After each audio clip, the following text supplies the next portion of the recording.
هي فقدت حد من اهلها فاتكسرت، فقالت خلاص ربنا هيعوضني ومشيت في حياتها. بعدها بفتره خسرت شغلها فاتضايقت وقالت هو ليه كل حاجه بتحصل لي كده.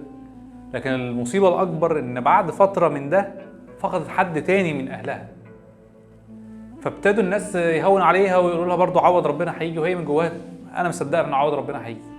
فقابلت شخص قالت بس خلاص هو ده عوض ربنا ومعروفه، هيجي شخص يتجوزني وهنعيش بقى الحياه السعيده هيعوضنا عن كله. فتلاقي الشخص ده بيأذيها وبيخونها، فتتصدم في الحياه وتقول هو عوض ربنا ما جاش، هو ليه عوض ربنا ما جاش؟ والمشكله هنا ان احنا كاننا بنشترط على ربنا شكل عوض معين، لو ما جاش يبقى عوض ربنا ما جاش. هو الحقيقه ان عوض ربنا هيجي وكل حاجه، ولكن هيجي بالشكل اللي ربنا عايزه في الوقت اللي ربنا عايزه.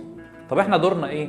دورنا نبقى فاتحين عينينا وقلبنا لما عوض ربنا ده يجي، ونبقاش قافلين دماغنا انه عوض ربنا هيجي في جوزي، عوض ربنا هيجي في مليون جنيه، عوض ربنا هيجي في حاجه معينه. ما ينفعش اشترط شكل عوض ربنا. ليه؟ لان ده بيخليني ما اشوفش العوض اللي في حياتي. احساس داخلي جواك بالامان عوض ربنا، الاقي حد يسمعني ده عوض ربنا، الاقي حد اتكلم معاه ده عوض ربنا، اني لسه بعد الازمات دي كلها اكون عايش ده عوض من ربنا.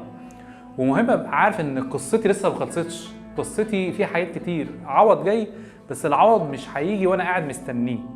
الغلطه الكبيره انك تشترط شكل معين لعوض ربنا، ولو ما جاش يبقى عوض ربنا ما جاش، او يبقى ان الحياه ملهاش معنى. انتظر عوض ربنا بس وانت مكمل في حياتك ومفتح عينيك ان كل حاجه حواليا بتحصل ممكن تكون جدا عوض ربنا، بس انا اللي مش واخد بالي.